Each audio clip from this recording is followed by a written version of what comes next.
Bonjour et bienvenue sur cette chaîne YouTube. Voici une nouvelle vidéo qui cette fois va concerner le repos digestif. Et oui. Alors je me présente, je m'appelle Betty, je suis naturopathe et sophrologue et j'ai spécialisé mon activité de naturopathe autour de la femme adulte qui présente de l'acné récidivante, dont je l'aide à se débarrasser, à se libérer de façon naturelle et durable. Alors aujourd'hui, on va parler du repos digestif. Pourquoi reposer son système digestif?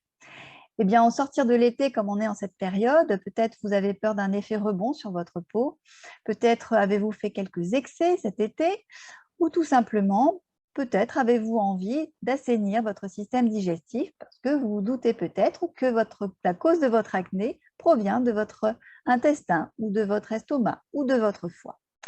Alors, mettre le système digestif au repos va avoir tout un tas de vertus. Ça va d'abord avoir l'impact sur les toxines qui va mieux éliminer. Ensuite, ça va permettre tout simplement de reposer les intestins, très important. Ça va pouvoir soulager aussi toutes les douleurs liées à des inflammations, toutes ces inflammations qui seraient en lien avec le système digestif. Ça va permettre de retrouver de l'énergie, de la vitalité, de garder la forme. Ça va aussi permettre de lutter contre l'insulinorésistance, notamment en cas d'acné. On a souvent un lien avec le sucre et parfois même jusqu'à l'insulinorésistance. Donc ça, on en parlera sur une prochaine vidéo. Et de retrouver aussi tout simplement le moral. Voilà, en cette période de rentrée, ça peut être intéressant. Alors, dites-vous bien aussi ce petit mantra que manger moins, c'est également vieillir mieux. Donc, manger moins, c'est quand même hyper important, surtout dans cette société où finalement on est dans l'excès tout le temps. On est dans l'abondance, on s'en rend même plus compte. Et donc, manger énormément à chaque repas va venir impacter votre système digestif, va donner de l'inflammation et cela va se répercuter peut-être sur votre peau si ce n'est la cause. Alors, différents types de mise au repos pour le système digestif. On parle beaucoup du jeûne. Donc, différents types de jeûne dont je voudrais parler un petit peu aujourd'hui. Alors, le jeûne est une technique un petit peu, je dirais, raide pour mettre son système digestif au repos. On verra après d'autres alternatives, mais je voulais tout de même vous en parler ici. Nous avons deux types de jeûne, le jeûne sec et le jeûne humide. Alors, le jeûne sec, c'est tout simplement un jeûne où on ne va ni manger ni boire, quoi que ce soit. Donc, rien du tout ne va entrer par la bouche. C'est le jeûne le plus difficile à faire. Il sera à faire sur des périodes assez courtes, maximum 2-3 jours, pas plus. Et le jeûne humide, c'est un jeûne où on ne va rien avaler de solide, mais on va pouvoir boire notamment de l'eau, des tisanes. Voilà, donc rien qui n'apporte de nutriments, mais par contre, voilà, on va venir quand même nettoyer l'organisme avec des boissons, notamment de l'eau très peu minéralisée, pour pouvoir bien nettoyer les émonctoires, donc les portes de sortie des toxines. Alors, il est bien évident que ces jeûnes ne se font pas comme ça sur un coup de tête, ça se prépare. Moi, je conseille toujours de se faire accompagner par un professionnel du jeûne, notamment sur des centres ou tout simplement un naturopathe qui s'est formé à la pratique du jeûne, pas seulement qui pratique lui-même, mais qui s'est vraiment formé pour pouvoir vous accompagner au mieux. Le jeûne va quand même demander une certaine technicité et puis surtout de faire ce qu'on appelle une descente alimentaire où on va vraiment progressivement réduire des catégories d'aliments. Donc en premier lieu, tout ce qui va être toxique, les viandes, le thé, le café, puis progressivement, on va arriver aux légumes, puis les fruits. Enfin, voilà, on va diminuer par palier sur plusieurs jours pour pouvoir arriver, donc déjà descendre un petit peu le volume de l'estomac. Ça évitera aussi d'avoir trop faim les premiers jours du jeûne, mais également de descendre un petit peu le niveau de toxicité de votre alimentation. La reprise alimentaire ne se fait pas non plus sur un claquement de doigts au moment où on le souhaite. C'est vrai que cette reprise alimentaire doit être faite avec certaines règles et effectivement, on va reprendre pareil les catégories d'aliments progressivement et on va vraiment en profiter pour instaurer une alimentation saine sur une longue période. Voilà. Donc, le jeûne permet de faire une transition entre une alimentation dite toxique vers une alimentation dite hypotoxique. Donc, toujours en étant accompagné, sachant qu'un jeûne sec, je vous l'ai dit, maximum 2-3 jours, et un jeûne humide, on sera sur un jour, 2 jours, jusqu'à certains vont jeûner plusieurs semaines. Ça demande quand même de l'entraînement et on n'arrive pas à 21 jours ou 3 semaines comme ça sur une première fois. On va parler de choses beaucoup plus légères. On va parler maintenant du jeûne intermittent. Alors, le jeûne intermittent fait partie des techniques que j'adore, que je pratique moi-même. Alors, en fait, il suffit juste de faire une pause alimentaire de 16 heures. Alors, on va partir, par exemple, sur le matin. On va se dire, bah, moi, le matin, je n'ai pas très faim, donc je préfère sauter le petit déjeuner. Dans ces cas-là, le dernier repas sera pris vers 19 heures. Je vous rappelle au passage qu'il est toujours intéressant de manger le repas du soir assez tôt par rapport au coucher, puisqu'il faut se coucher en ayant déjà pas mal digéré, sinon votre système digestif va passer une bonne partie de la nuit à digérer et c'est dommage parce que ça va venir encombrer le foie qui va pouvoir se régénérer plutôt la nuit et libérer votre corps des toxines la nuit. Bon, ça, c'était une aparté. Donc, si on préfère faire le jeûne intermittent le matin, eh bien, à ce moment-là, le dernier repas vers 19 heures et le prochain repas le lendemain midi, vers midi, 1 heure. Voilà. Et là, vous aurez vos 16 heures de jeûne. Donc, durant cette période, on évite de boire des choses qui vont un petit peu exciter le système nerveux, comme du café, des choses comme ça. On va être plutôt sur des boissons douces, de l'eau chaude, des tisanes, beaucoup d'eau si on le souhaite. Et donc, ce jeûne intermittent est beaucoup plus facile à pratiquer que le jeûne dit sec ou humide. Voilà.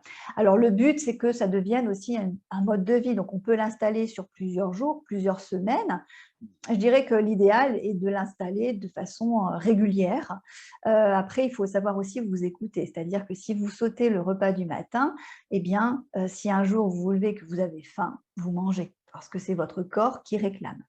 Le but de ces techniques-là sont aussi de vous écouter un petit peu plus. Qu'est-ce qui se passe à l'intérieur de moi? Est-ce que, effectivement, j'ai encore faim quand je mange?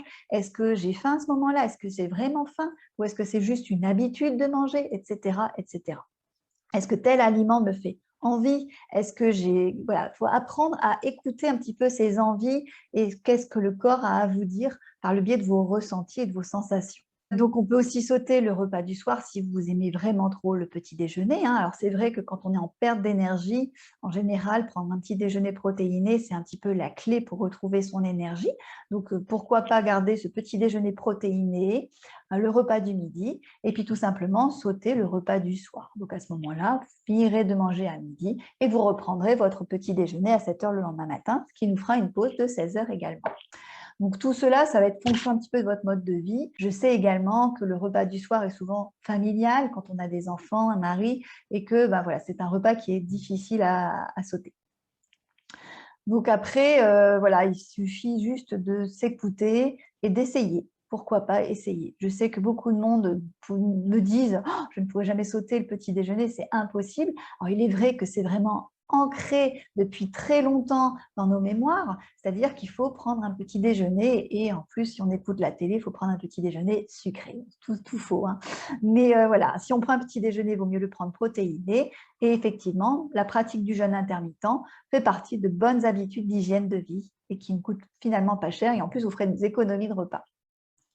Alors attention, si vous faites actuellement un régime particulier, quand j'entends régime particulier, amaigrissant, donc le jeûne intermittent peut vous aider bien sûr à travailler là-dessus pour perdre du poids, ça c'est évident. Mais si vous faites un régime du type cétogène, des régimes assez particuliers comme ça, j'associerai pas le jeûne intermittent à ce type de régime. Chaque chose en son temps, il faut savoir expérimenter les choses. Voilà, le régime intermittent doit être bien sûr accompagné d'une alimentation dite hypotoxique, c'est-à-dire qui va contenir des aliments qui contiennent peu de toxines. C'est quand même mieux de manger frais, des produits bio, locaux, de saison, etc., en diminuant tout ce qui va être inflammatoire. Mais bon, ça, vous le verrez si vous consultez une naturopathe ou si vous êtes amené à ce qu'on travaille ensemble éventuellement. Mais effectivement, pour l'acné, avoir une bonne alimentation hypotoxique et accompagnée par un jeûne intermittent, ça peut être tout à fait favorable pour votre peau. Le dernier volet de ce que je voulais aborder aujourd'hui concernant ce repos digestif, c'était la monodiète. La monodette, c'est aussi quelque chose que j'aime beaucoup conseiller. La monodette, c'est, je dirais, le plus facile à instaurer, à faire une fois par semaine en essayant de garder l'habitude également. Alors, qu'est-ce que la monodette? La monodette, ça va être de prendre un aliment et de manger cet aliment sur un repas, voire même sur plusieurs repas sur une journée, par exemple sur 24 heures. Et faire ça, par exemple, une fois par semaine. Alors, ça peut être un soir par semaine, une journée par semaine, visiblement une journée au hasard ou quelque chose que vous aurez choisi pour pouvoir vous organiser.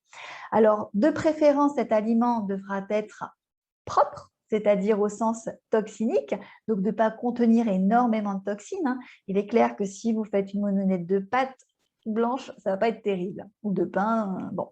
On va plutôt être du coup sur peut-être un fruit ou un légume. On est au mois de septembre, la monodette de raisin se prête tout à fait, hein. En plus, la monodette de raisin va vous apporter le plein d'antioxydants, choses contre lesquelles votre corps a dû se battre un petit peu parce que le soleil est très oxydant, donc ça permet un petit peu de contrebalancer les effets du soleil si vous avez été exposé. À côté de ça, eh bien, nous avons tous les fruits possibles, hein. Le tout, c'est de choisir un fruit. Voilà. Et ce soir-là, je mange par exemple que des pommes, crues ou cuites, peu importe, mais je vais manger que ça. Le raisin, pareil, je vais manger que du raisin. Ça peut être aussi, si on veut sortir un petit peu du fruit et du légume, on peut aussi faire une monodette de riz, si possible du riz basmati, qui a un index glycémique assez bas. On peut aussi faire une monodette de pommes de terre, hein, ou pommes de terre cuites, ensuite manger en salade froide, comme ça, pourquoi pas. Voilà, vous choisissez l'aliment qui vous convient à ce moment-là. Et si vous souhaitez renouveler l'expérience une fois par semaine, par exemple, vous pouvez tout à fait changer l'aliment, hein. Voilà, on n'est pas obligé de se dire, bah, j'ai commencé avec les pommes, je continue avec les pommes, j'en ai un peu marre des pommes. Non, une fois on va faire des pommes, une fois on va faire du raisin, puis on va faire peut-être de la courgette, la semaine d'après on fera du riz, voilà, peu importe. Le but, c'est d'éviter vraiment l'aliment qui est riche en toxines. On va éviter de faire une monodette de viande de bœuf rouge, voilà, qui va être très inflammatoire. Ce n'est pas du tout le but. Vous voyez ce que je veux dire? Alors, le but, c'est vraiment de mettre le système digestif au repos et de lui permettre de se régénérer, parce qu'effectivement, le lien entre l'acné et le système digestif est vraiment très important. Le système digestif, c'est votre peau intérieure, et si votre peau intérieure va mal, votre peau extérieure a des chances d'aller mal aussi. Voilà, donc j'espère que cette petite vidéo vous aura plu. N'hésitez pas à vous abonner, à liker, à partager si vous connaissez des personnes que ça pourrait intéresser. Et je vous dis à très bientôt.